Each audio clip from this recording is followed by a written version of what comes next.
জিকিরের মাজলিসে বসলে আল্লাহ আমলনামায় কি দিয়ে দিবেন? কবুল হজের সওয়াব দিয়ে দিবেন। বুখারী মুসলিমের হাদিস, আল্লাহর হাবিব সাল্লাল্লাহু আলাইহি ওয়াসাল্লাম বলেন, আল হাজ্জুল মাবরুর লাইসা লাহুল জাযাউ ইল্লাল জান্নাহ। খেয়াল করি, কাল কিয়ামতে যখন আমরা অনেক সমস্যার মধ্যে থাকব, আল্লাহ রাব্বুল আলামিন দেখবেন বান্দার আমলনামায় কি কি আছে। নবী সাল্লাল্লাহু আলাইহি ওয়াসাল্লাম বুখারী মুসলিমের হাদিসে বলেন, কাল কিয়ামতে বান্দার যখন অন্য কোনো আমল থাকবে না, আল্লাহ দেখবেন বান্দার আমলনামায় শুধুমাত্র একটা কবুল হজ আছে। আল্লাহ বলবেন, এই কবুল হজের বিনিময়ে তোরে জান্নাত দিয়ে দিলাম। সুবহানাল্লাহ। তাহলে জাহান্নাম থেকে বাঁচার জন্য, জান্নাতবাসী হওয়ার জন্য একটা কোরআনের মাহফিল কোনো ব্যক্তির জন্য যথেষ্ট, ঠিক কিনা বলেন? যদি আমরা বুঝতে পারি, যদি আমরা বুঝতে সক্ষম হই, তাহলে এই মাহফিলটার দাম আছে না নাই ভাই? আছে, অবশ্যই দাম আছে। তাহলে জিকিরের মাজলিসে আমি আবারও নিবেদন করব, আমার যে সকল ভাইরা বাইরে দাঁড়িয়ে আছেন, আপনারা অনুগ্রহ করে কোরআনের মাহফিলে এসে বসে যান। কোরআনের মাহফিলের আদব না বাইরে দাঁড়িয়ে থেকে আড্ডা দেওয়া কিংবা কথাবার্তা বলা, হাঁটাহাঁটি করা, এটা কোরআনের মাহফিলের সাথে সুস্পষ্ট বেয়াদবি। আপনারা যারা বাইরে দাঁড়িয়ে আছেন হয়তো চলে যান, আর নয়তো কোরআনের মাহফিলে এসে বসে যান। সম্মানিত সুধী, মহান রব্বুল ইজ্জত ওয়াল জালালের দরবারে অসংখ্য অগণিত শুকর ও সুজুদ, যিনি বৈরী আবহাওয়ার মধ্যেও আপনারা সকলেই অনেক বেশি ব্যস্ত কর্মমুখর মানুষ, সারাদিন কষ্ট করেছেন, কাজ করেছেন, তথাপি আপনারা সকলেই যখন শুনেছেন কোরআনের মাহফিল, খতমে নবুয়তের মাহফিল, আপনারা আর বাড়িতে বসে থাকতে পারেন নাই। আপনাদেরকে সকলকে আল্লাহ তাআলা আসার এবং বসার তৌফিক দয়া করে ভিক্ষা দান করেছেন, সুস্থতার সাথে কবুল করেছেন, সেজন্য সকলেই বলি আলহামদুলিল্লাহ। আরেকটু আওয়াজ করে বলেন আলহামদুলিল্লাহ। আমাদের কথা বলার শক্তি দিয়েছেন কে? আমাদের জবান দিয়েছেন কে? আল্লাহ। আল্লাহ আমাদের এত এত নেয়ামত দিয়ে রেখেছেন, একটা নেয়ামত যদি আল্লাহ বন্ধ করে দেন, আমরা যে শ্বাস প্রশ্বাস নিচ্ছি, শ্বাস প্রশ্বাস নেই না, এই শ্বাস প্রশ্বাসটা যদি 5টা মিনিটের জন্য বন্ধ হয়ে যায়, আপনি আমি যত বড় বিলিয়নার আর ট্রিলিয়নার হই না কেন, সমাজের যত বড় ক্ষমতাবান ব্যক্তি হই না কেন, 5 মিনিট পর আপনার আমার নাম আর শিল্পপতি বিজনেসম্যান থাকবে না, তখন আপনার আমার নাম হয়ে যাবে লাশ, ঠিক কিনা? তাহলে যে আল্লাহ আমাদের অসংখ্য নিয়ামত দিয়ে ভরপুর রেখেছেন, সে আল্লাহ সুবহানাহু ওয়া তাআলার জন্য কণ্ঠটাকে ছেড়ে দিয়ে আরো একবার বলেন আলহামদুলিল্লাহ। লক্ষ কোটি তার চাইতে অনেক অনেক বেশি দরুদ ও সালাম আল্লাহর আখিরি নবী আমার নূর নবীজি মুহাম্মদুর রাসূলুল্লাহ সাল্লাল্লাহু আলাইহি ওয়াসাল্লামের উপর আল্লাহ পাক যাকে আজ থেকে ১৫০০ বছর আগে সর্বশ্রেষ্ঠ সর্বশেষ নবী ও রসুল হিসেবে প্রেরণ করেছেন, যার পরে আজ পর্যন্ত পৃথিবীতে অবশ্যই কোনো প্রকারই নবী কিংবা রসুল আসে নাই, অবশ্যই এখনও নেই, অবশ্যই কিয়ামত পর্যন্ত আসবে না। সম্মানিত হাজিরিন, আমি আপনাদের সামনে পবিত্র কোরআনুল কারীম থেকে সূরাতুল আম্বিয়ার 107 নম্বর আয়াতটি তেলাওয়াত করেছি। সবাই এদিকে মনোযোগ। সূরাতুল আম্বিয়া এমন একটি সূরা, যে সূরার মধ্যে কোরআনুল কারীমে যত সূরায় নবীদের আলোচনা এসেছে, কোরআনুল কারীমে 114টি সূরার মধ্যে যত সূরায় নবীদের কথা এসেছে, নাম এসেছে, তার মধ্যে সবচেয়ে বেশি নবীদের আলোচনা, নবীদের নাম যেই সূরাটিতে এসেছে, সেই সূরাটির নাম হচ্ছে সূরাতুল আম্বিয়া। বলেন সবাই, সূরার নাম কি? সূরাতুল আম্বিয়া। এই সূরার মধ্যে আল্লাহ সুবহানাহু ওয়া তাআলা একটা নীতি উল্লেখ করেছেন, আমাদের উম্মতে মুহাম্মাদীর যে কি শ্রেষ্ঠত্ব, কি ফজিলত, আমার নূর নবীজি মুহাম্মদ সাল্লাল্লাহু আলাইহি ওয়াসাল্লামের উসিলায় আমরা আল্লাহর পক্ষ থেকে কত করুণা যে পেয়েছি, তার সংক্ষিপ্ত বিবরণ দিতে যে আল্লাহ তাআলা একটা নীতি উল্লেখ করেছেন, একটা উসুল উল্লেখ করেছেন। কি সেটা? আল্লাহ তাআলা পূর্বের জমানার যত নবী রাসূল এসেছেন, এই ভাই খেয়াল করেন, সাইয়েদানা হযরত আদম আলাইহিস সালাম থেকে শুরু করে হযরতে ঈসা আলাইহিস সালাম পর্যন্ত যত নবী রাসূল দুনিয়াতে এসেছেন প্রত্যেক নবী রাসূলই তো তার উম্মতকে দাওয়াত দিয়েছেন, ঠিক না? প্রত্যেকেই কি করেছেন? দাওয়াত দিয়েছেন। পিছনে যারা বসেছেন একটু সামনে চলে আসেন। নামাজের কাতার আর জিকিরের মজলিস, ভাই সুনান তিরমিজির হাদিস, নামাজের কাতার আর জিকিরের মজলিস এই দুইটা জায়গার মাঝখানে যদি ফাঁকা জায়গা থাকে, এই ফাঁকা জায়গাটাতে বসে শয়তান। তা আমরা কি আমাদের সাথে শয়তানকে বসতে দিব? আমরা বসতে দিব না। কোনো ফাঁকা জায়গা রাখবেন না, সবাই সামনে এসে বসুন। আর রাস্তা যারা আছে ওনাদেরকে তো আল্লাহ যদি হেদায়েত না করে আমাদের তো আর করার কিছু নাই। মাহফিলের আদব রক্ষার্থে বাহিরে যারা আছেন সবাই চলে আসুন। কোরআনের মাহফিলকে যারা সৌন্দর্য মণ্ডিত করবে আল্লাহ তাআলা কাল কিয়ামতে জান্নাতে তাদের ঘরটাকে সৌন্দর্য মণ্ডিত করে দিবেন। আর যাদের কারণে কোরআনের মাহফিলটা সৌন্দর্য মণ্ডিত বিঘ্নিত হবে আল্লাহ তাআলা ওই অনুযায়ী তাদেরকে কাল কিয়ামতের দিন তাদেরকে ফয়সালা দিবেন। সেজন্য আমরা কেউ মাহফিলের সৌন্দর্য নষ্ট না করি। যে কথা বলছিলাম ভাই, পূর্বের যত নবী রসুলগণ এসেছেন প্রত্যেক নবী রসুলগণ কি করেছেন? উম্মতকে দাওয়াত দিয়েছেন। আমরা দাওয়াত দেই না? মানুষকে দাওয়াত দেই কিনা? ভাই নামাজে আসেন, ভাই দিনের পথে চলুন, ভাই রোজা রাখুন, ভাই দাড়িটা রাখেন, দাওয়াত দেই কিনা? পূর্ববর্তী সব নবী রসুলগণ ওনার উম্মতদেরকে আল্লাহর তাওহীদের দাওয়াত দিতেন। তো দাওয়াত দেওয়ার পর সবাই তো আর দাওয়াত গ্রহণ করতো না। সবাই করতো? এখনো যে আমরা মানুষদেরকে রেখে এই যে মাহফিলের জন্য ডাকছি আমরা, সবাই কি মাহফিলের প্যান্ডেলে বসতে পেরেছে? আল্লাহ যাদেরকে কবুল করেছেন স্রেফ তারাই শুধুমাত্র বসতে পেরেছে, আর বাকিরা বাইরে ঘোরাফেরা করছে, ঠিক না? তো নবী রাসূলগণ যখন দাওয়াত দিতেন সবাই দাওয়াত গ্রহণ করতো না। তো যারা দাওয়াত গ্রহণ করত আল্লাহ তাআলা তাদেরকে নেয়ামত দিতেন, আর যারা দাওয়াত গ্রহণ না করত আল্লাহ তাআলা তাদেরকে শাস্তি দিয়ে একেবারে আযাব, নির্ধারিত আযাব দিয়ে দুনিয়া থেকে ধ্বংস করে দিতেন। বলেন নাউজুবিল্লাহ। আমরা কথা না বলি, খেয়াল করি।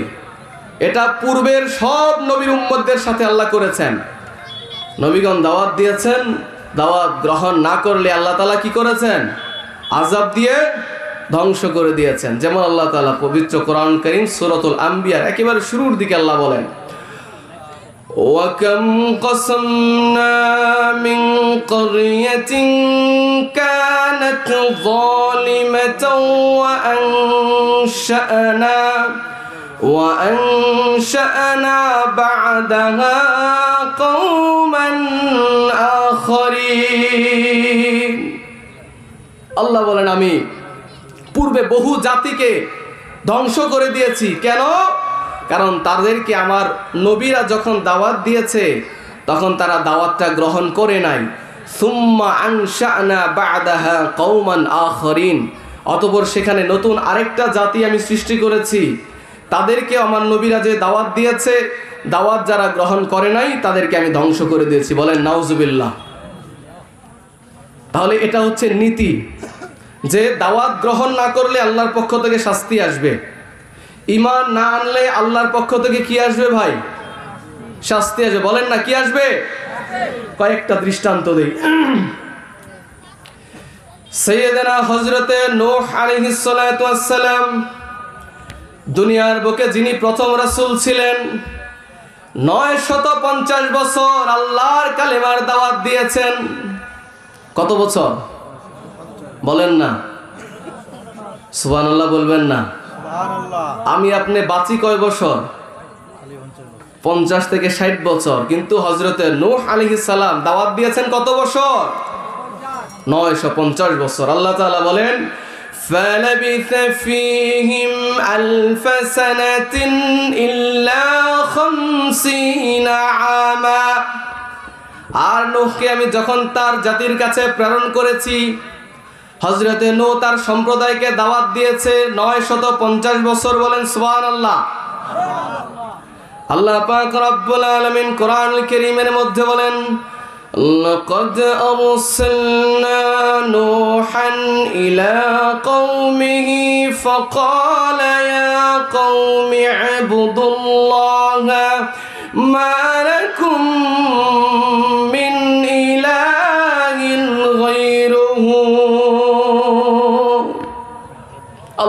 আমি নূহকে প্রেরণ করলাম তার সম্প্রদায়ের কাছে।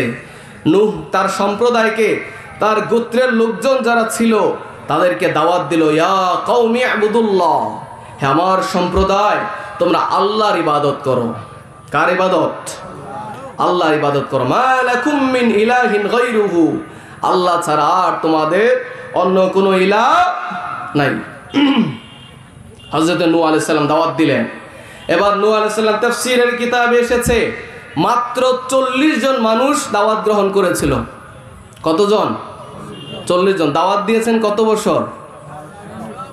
950 বছরের দাওয়াতে মাত্র 40 জন মানুষ ঈমান আনয়ন করেছে। আর বাকি অধিকাংশ মানুষ সাইয়েদানা হযরতে নূহ আলাইহিস সালাতু ওয়াস সালামকে মিথ্যাবাদী বলতে লাগলো। যেমন আল্লাহ তাআলা পবিত্র কোরআনুল কারীমের মধ্যে বলেন, فقال الملأ الذين كفروا من قومه ما نراك إلا بشرا مثلنا ملأ الذين كفروا من قومه أي من قوم نوح নূহ আলাইহিস সালাতু ওয়াস সালাম যখন দাওয়াত দিলেন, ওনার সম্প্রদায়ের রইসুল কুফফার যারা, কাফেরদের নেতা যারা, কাফেরদের সর্দার যারা, তারা তখন বলতে লাগলো, মা নারাকা ইল্লা বাশারাম মিসলানা, নূহ তুমি যে আমাদেরকে দাওয়াত দিচ্ছ, আমরা তো তোমাকে আমাদের মতো সাধারণ একজন মানুষ ছাড়া আর কিছুই দেখতে পাচ্ছি না। বলেন নাউজুবিল্লাহ। নূহের সম্প্রদায়ের কাফেররা সাইয়েদনা নূহ তাদের নবীকে মনে করত তাদের মতো মানুষ, ঠিক কি না? খেয়াল করেন, তাদের আপত্তি কি ছিল? তারা দাওয়াত গ্রহণ করে নাই। আপত্তি ছিল যে তুমি আমাদের মতো মানুষ। নাউজুবিল্লাহ বলবেন না? 950 বছরের দাওয়াত দিলেন, ঈমান আনলো মাত্র 40 জন। এবার হযরত নূহ আলাইহিস সালাতু ওয়াস সালাম আল্লাহর কাছে দোয়া করলেন, রব্বি লা তাযর আলাল আরদি মিনাল কাফিরিনা দাইয়ারা। আল্লাহ পাক রব্বুল আলামিন 950 বছর দিনের দাওয়াত দিলাম, মাত্র 40 জন মানুষ ব্যতীত আর কেউ ঈমান আনয়ন করলো না। আল্লাহ লা তাযর আলাল আরদি মিনাল কাফিরিনা দাইয়ারা, এই পৃথিবীতে যত কাফের আছে আর একটা কাফেরকেও তুমি অবকাশ দিবে না, তাদেরকে শাস্তি দাও। নবী দোয়া করেছে, আল্লাহ কবুল করবেন? কথা বলেন না? আল্লাহ অবশ্যই কবুল করবেন। আল্লাহ সুবহানাহু ওয়া তাআলা নূহের সম্প্রদায়ের উপর শাস্তিকে চাপিয়ে দিলেন। মাটির নিচ থেকে পানি উঠতে লাগলো, আকাশ ফেটে বৃষ্টিপাত হতে লাগলো। উভয় দিকের পানির নিঃসরণের ফলে এমন মহা প্লাবনের সৃষ্টি হলো, তাম দুনিয়ায় হযরতে নূহ আলাইহিস সালামের নৌকায় আরোহণ করা সেই 40 জন ইমানদার ব্যতীত তাম পৃথিবীতে যত কাফের ছিল সব কাফেরদেরকে আল্লাহ ধ্বংস করে দিলেন। বলেন নাউজুবিল্লাহ। তাহলে আমরা আলোচনার শুরুতে যে একটা মূলনীতি উল্লেখ করেছিলাম যে সাইয়েদনা আদম থেকে ঈসা পর্যন্ত যত নবী রাসূলগণ ওনার উম্মতদেরকে দাওয়াত দিয়েছে, যারাই দাওয়াত গ্রহণ করে নাই, যারাই ঈমান আনয়ন করে নাই, আল্লাহ তাদেরকে শাস্তি দিয়ে, আযাব দিয়ে ধ্বংস করে দিয়েছেন, ঠিক কিনা বলেন? হযরতে হুদ আলাইহিস সালাতু ওয়াস সালাম, ওনাকে আল্লাহ প্রেরণ করেছেন আদ জাতির কাছে। আল্লাহ পাক রব্বুল আলামিন বলেন, ওয়া ইলা আদিন আখাহুম হুদান ক্বালা ইয়া কওমি ইবুদুল্লাহা মা লাকুম মিন ইলাহিন গায়রুহু। আল্লাহ পাক রব্বুল আলামিন বলেন, হুদকে পাঠিয়েছি আদ জাতির কাছে।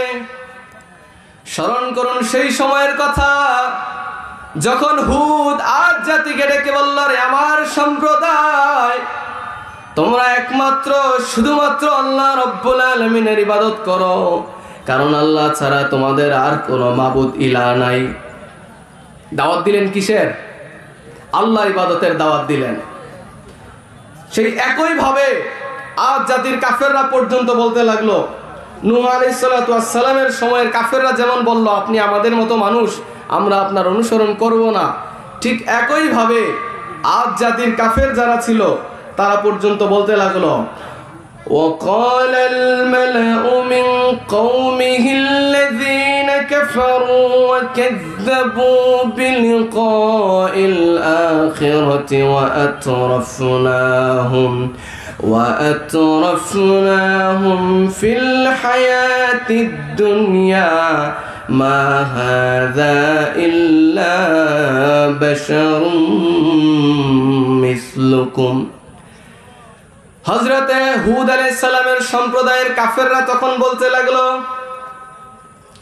আল্লাহ পাক রব্বুল আলামিন বলেন, রাইসুল কুফফার যারা কাফেরদের নেতা যারা সর্দার যারা, তারা বলতে লাগলো, যারা আখিরাতকে অস্বীকার করে, যাদেরকে দুনিয়া আমি ভোগ সম্ভার দান করেছি, সেই কাফেররা তখন হুদ আলাইহিস সালামকে বলতে লাগলো, মা হাদা ইল্লা বাশারুম মিসলুকুম, হুদ তো অন্য কোনো স্পেশাল কোনো মানুষ না, হুদ তো তোমাদের মতোই সাধারণ মানুষ। বলেন নাউজুবিল্লাহ। নাউজুবিল্লাহ বলবেন না? হুদ আলাইহিস সালামের সম্প্রদায়ের লোকজন বলতে লাগলো যে, হুদ তোমরা কেন মানুষদেরকে বোঝাচ্ছে, তোমরা কেন হুদের অনুসরণ করবে, সে তো তোমাদের মতো একজন মানুষ। নাউজুবিল্লাহ বলবেন না? তাহলে হযরতে নূহ আলাইহিস সালাতু ওয়াস সালামের সম্প্রদায়ের মধ্যে যারা কাফের ছিল, তারা নূহ আলাইহিস সালামকে বলেছিল, তুমি আমাদের মতো মানুষ। মনে আছে আপনাদের? একইভাবে হযরতে হুদ আলাইহিস সালাম যখন দাওয়াত দিয়েছে, হুদ আলাইহিস সালামের সম্প্রদায়ের আদ জাতির বড় বড় কাফের যারা, তারা তখন বলতে লাগলো, এই তো তোমাদের মতো একজন মানুষ। একটু খেয়াল করুন, প্রত্যেক যুগের কাফেরদের কথাগুলো একই রকম, ঠিক কিনা? নূহ আলাইহিস সালামের সম্প্রদায়ের কাফেররা বলতো, নবী আমাদের মতো মানুষ। হুদ আলাইহিস সালাতু ওয়াস সালামের সময়ও হুদ আলাইহিস সালাম আদ জাতির কাফেররা বলতে লাগলো যে উনি আমাদের মতো মানুষ। নাউজুবিল্লাহ বলবেন না? এখন বলেন, প্রত্যেক যুগের কাফেরদের কথাগুলো একরকম কিনা? আদ জাতি দাওয়াতকে অস্বীকার করলো, দাওয়াতকে প্রত্যাখ্যান করলো। এবার আল্লাহ সুবহানাহু ওয়া তাআলার পক্ষ থেকে শাস্তি চলে আসলো। আল্লাহ পাক রব্বুল আলামিন কোরআন কারীমের মধ্যে বলেন, ফাআখাযাতহুমুস সাইহাতু বিল হাক্কি ফাজআলনাহুম গুসাআন ফাবু'দাল লিল কওমির যালিমিন। আল্লাহ পাক রব্বুল আলামিন বলেন, ফাআখাযাতহুমুস সাইহাতু বিল হাক্কি, হযরতে হুদ আলাইহিস সালামের দাওয়াতকে কবুল না করার কারণে আল্লাহর পক্ষ থেকে আসমানি আযাব এসে আদ জাতিকে পাকড়াও করলো। আদ জাতির কাফের বড় বড় কাফের যারা ছিল, ইমানদার ব্যতীত কুফফাররা সবাই মাটির উপর পড়ে রইল। বলেন নাউজুবিল্লাহ। তাহলে হুদ আলাইহিস সালামের আদ জাতি, তাদেরকে আল্লাহ তাআলা কি করলেন? শাস্তি দিয়ে ধ্বংস করে দিলেন। আপনারা আমাকে একটু বলেন তো, নূহ আলাইহিস সালামের সময়ে যারা বন্যা প্লাবনে ধ্বংস হয়ে গিয়েছিল, হযরতে হুদ আলাইহিস সালাতু ওয়াস সালামের সময়ে যারা ভূমিকম্পে যাদেরকে শাস্তি দেওয়া হয়েছিল, ধ্বংস করে দেওয়া হয়েছিল, এদের সাথে আমাদের কোনো যোগসূত্র আছে? কারো কোনো যোগাযোগ আছে? কথা বলেন না। কারো পরিচয় আমরা জানি? তাহলে বোঝা যায় আল্লাহ আযাবটা এমন ভাবে দিতেন যে তাদের পুরা দুনিয়া থেকে নিশ্চিহ্ন করে দিতেন, দুনিয়ায় তাদের আর কোনো অস্তিত্ব থাকতো না। আল্লাহ তাআলা এবার হযরতে সালেহ আলাইহিস সালামের আলোচনা করলেন যে হযরতে সালেহ আলাইহিস সালাতু ওয়াস সালামকে প্রেরণ করা হয়েছিল সামুদ জাতির কাছে। আল্লাহ পাক বলেন, ওয়া ইলা সামুদ আখাহুম সালিহান ক্বালা ইয়া কওমি ইবুদুল্লাহা মা লাকুম মিন ইলাহিন গায়রুহু। আল্লাহ পাক রব্বুল আলামিন বলেন, স্মরণ করুন সেই সময়ের কথা যখন আপনার রব হযরতে সালেহকে প্রেরণ করেছেন সামুদ জাতির কাছে। সামুদ জাতির কাছে প্রেরণ করার পর হযরতে সালেহ আলাইহিস সালাম সামুদ জাতিকে যে আল্লাহর তাওহীদের দাওয়াত দিলেন, যে বললেন, রে আমার সম্প্রদায়, তোমরা একমাত্র শুধুমাত্র আল্লাহ রাব্বুল আলামিনের ইবাদত করো, কারণ আল্লাহ ছাড়া তোমাদের আর কোনো ইলাহ নাই। হযরতে সালেহ আলাইহিস সালাম দাওয়াত দিলেন সামুদ জাতিকে, বললেন যে আল্লাহ ছাড়া তোমাদের আর কোনো ইলাহ নাই, তোমরা একমাত্র শুধুমাত্র আল্লাহর ইবাদত করো।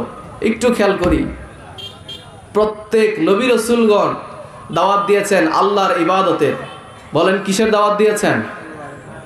বলেন না, কিসের দাওয়াত দিয়েছেন?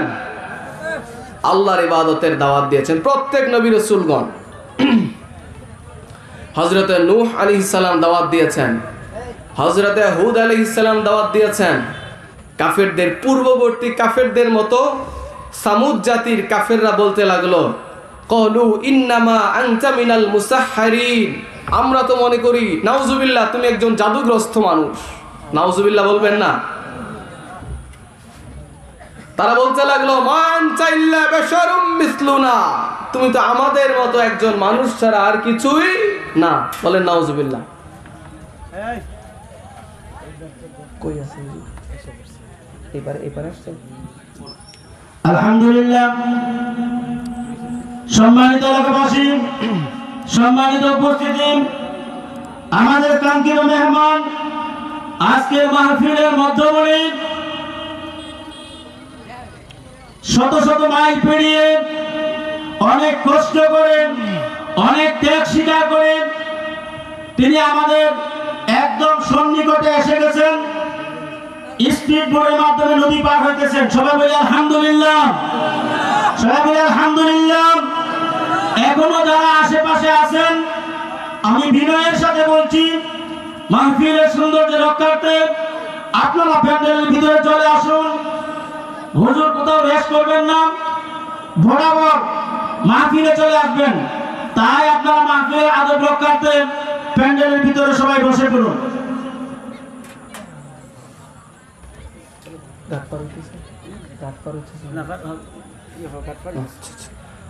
সকলে বলি আলহামদুলিল্লাহ। একটু আওয়াজ করে বলেন না আলহামদুলিল্লাহ। আপনারা দেখতে পাচ্ছি সবাই শারীরিকভাবে অনেক দুর্বল। আসলে কি তাই? ভাই, ইমানদাররা কি কখনো দুর্বল হয়? ইমানদাররা, আল্লাহর হাবিবের সাহাবীরা পেটে ক্ষুধা নিয়ে রোজা অবস্থায় জিহাদে অংশগ্রহণ করে নাই? তা আপনারা যদি সুবহানাল্লাহ বলতে পারেন না, আপনারা জিহাদ করবেন কিভাবে? সকলে আওয়াজ দিয়ে বলেন আলহামদুলিল্লাহ। আমাদের আজকের মাহফিলের মধ্যমণি হয়তো কয়েক মিনিটের মধ্যে আমাদের মাঝে চলে আসবেন ইনশাআল্লাহ। বাইরে যারা দাঁড়ায় আছে তারা কি স্টেজে বসবে? না, তাহলে ওনারা বসে না কেন? একটু খেয়াল করি তাহলে। আমরা যে কথা বলছিলাম, হুজুর আসতে এতক্ষণ সময় আমরা একটু আলোচনা বিষয়টা শেষ করি। তাহলে হযরতে সালেহ আলাইহিস সালাম উনি দাওয়াত দিলেন সামুদ জাতিকে। সামুদ জাতির কাফেররা তখন বলতে লাগলো, আপনি তো আমাদের মতো একজন মানুষ। বলেন নাউজুবিল্লাহ। আমি পিছন থেকে আমার আলোচনাটা আবার একটু রিভার্স করি, শোনেন। হযরতে নূহ আলাইহিস সালাম দাওয়াত দিয়েছেন ওনার সম্প্রদায়কে। ওনার সম্প্রদায় বলেছে, আপনি আমাদের মতো মানুষ। হযরতে সালেহ সম্প্রদায়ের কাফেররা বলেছে, আপনি আমাদের মতো মানুষ। হযরতে হুদ আলাইহিস সালাম আদ জাতিকে দাওয়াত দিয়েছে। আদ জাতির কাফেররা বলেছে, আপনি আমাদের মতো মানুষ। হযরতে সালেহ আলাইহিস সালাম সামুদ জাতিকে দাওয়াত দিয়েছে। সামুদ জাতির কাফেররা বলেছে, আপনি আমাদের মতো মানুষ। তাহলে বোঝা যায়, নবী রাসূলদেরকে নিজেদের মতো মনে করা, উম্মতের মতো মনে করা, আমাদের মতো মানুষ মনে করা, এটা কোনো ইমানদারের ধারণা কাজ হতে পারে না। এটা যুগে যুগে প্রত্যেক কাফেরদের ধারণা ছিল, ঠিক কিনা বলেন? নূহের সম্প্রদায়ের কাফেররা তার নবীকে বলেছে আমাদের মতো মানুষ। হুদের সম্প্রদায়ের কাফেররা বলেছে আপনি আমাদের মতো মানুষ। সামুদ জাতির সালেহ আলাইহিস সালামের সম্প্রদায় বলেছে আপনি আমাদের মতো মানুষ। তাহলে বর্তমানে যারা আল্লাহর আখির নবী মুহাম্মদুর রাসূলুল্লাহ সাল্লাল্লাহু আলাইহি ওয়াসাল্লামকে বলে আমাদের মতো মানুষ, ইচ্ছাই হোক অনিচ্ছায় হোক, বুঝে কিংবা না বুঝে, স্বেচ্ছায় কিংবা অনিচ্ছায়, যারা বলে রাসূলুল্লাহ আমাদের মতো মানুষ, তারা বুঝে কিংবা না বুঝে সেই পূর্ববর্তী জমানার কাফেরদের ভাষাই তারা কথা বলছে। ঠিক কিনা বলেন? কারণ এটা কাফেরদের কথা। এটা কাদের কথা? কাফেরদের কথা। এটা কি আমার কথা না আল্লাহর কোরআনের কথা?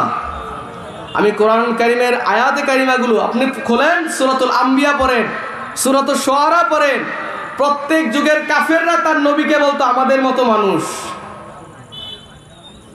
তাহলে আমি আপনি তো ইমানদার দাবি করি, আমরা কেমন করে বলি মুহাম্মদ মুস্তাফা সাল্লাল্লাহু আলাইহি ওয়াসাল্লাম আমাদের মতো মানুষ? বলা যায়? কথা বলেন না। পূর্বের জমানার কোন নবী কিংবা রাসূল তো আমার রাসূলের সমপর্যায়ের না, তাহলে আপনি আমি উম্মত হয়ে কেমন করে বলি রাসূলুল্লাহ আমাদের মতো মানুষ? তাহলে এটা কাফেরদের কথা। এটা কাদের কথা? কাফেরদের কথা। কাফেরদের কথাগুলো আমরা কখনোই বলবো? আমরা বলবো সাহাবীদের কথা। সাহাবীরা কি বলতো শুনবেন? সাহাবীরা কি বলতো? বুখারীর হাদিস, আম্মা জান আয়েশা সিদ্দিকা বলেন, ইযা আমারাহুম মিনাল আ'মালি আমারাহুম বিমা ইয়াতিকুন। আম্মা জান আয়েশা সিদ্দিকা বলেন, নবীজি সাল্লাল্লাহু আলাইহি ওয়াসাল্লাম যখন সাহাবায়ে কেরামকে, বুখারীর হাদিস, সাহাবায়ে কেরামকে কোনো কাজের নির্দেশ দিতেন, আদেশ দিতেন, সেটা সাহাবীদের সাধ্য অনুযায়ী দিতেন। সাধ্যের বাইরে কোনো আদেশ কখনোই আল্লাহর হাবিব দেন নাই। আম্মা জান আয়েশা সিদ্দিকা বলেন, এরপরও সাহাবীরা একদিন বলে উঠল, ক্বালু ইন্না লাসনা কা হাইয়াতিকা ইয়া রাসূলুল্লাহ। ওগো আল্লাহর হাবিব, আমরা যত কিছুই করি না কেন, আমরা তো ইন্না লাসনা কা হাইয়াতিক, আমরা তো কখনোই আপনার মতো হতে পারি না। এটা সাহাবীদের কথা। সাহাবীরা বলেছে, ইয়া রাসূলুল্লাহ আমরা আপনার মতো না। নবীজি বলেন সাল্লাল্লাহু আলাইহি ওয়াসাল্লাম, মুসলিমের হাদিস, লাস্তু কাহাদিম মিনকুম, আমিও তোমাদের কারো মতো না। বলেন সুবহানাল্লাহ। মুসলিমের হাদিস, আম্মা জান আয়েশা সিদ্দিকা বর্ণনা করেন যে নবীজি সাল্লাল্লাহু আলাইহি ওয়াসাল্লাম ধারাবাহিক রোজা রাখতেন। সওমে উইসাল বলা হয় এটাকে। ধারাবাহিক রোজা রাখতেন, ক্রমাগত, কোনো থামাথামি নাই। তো আল্লাহর হাবিব সাল্লাল্লাহু আলাইহি ওয়াসাল্লাম যেভাবে চলতেন, নবীজি সাল্লাল্লাহু আলাইহি ওয়াসাল্লামের প্রতিটা পায়ের ছাপ পর্যন্ত সাহাবীরা অনুসরণ করতেন।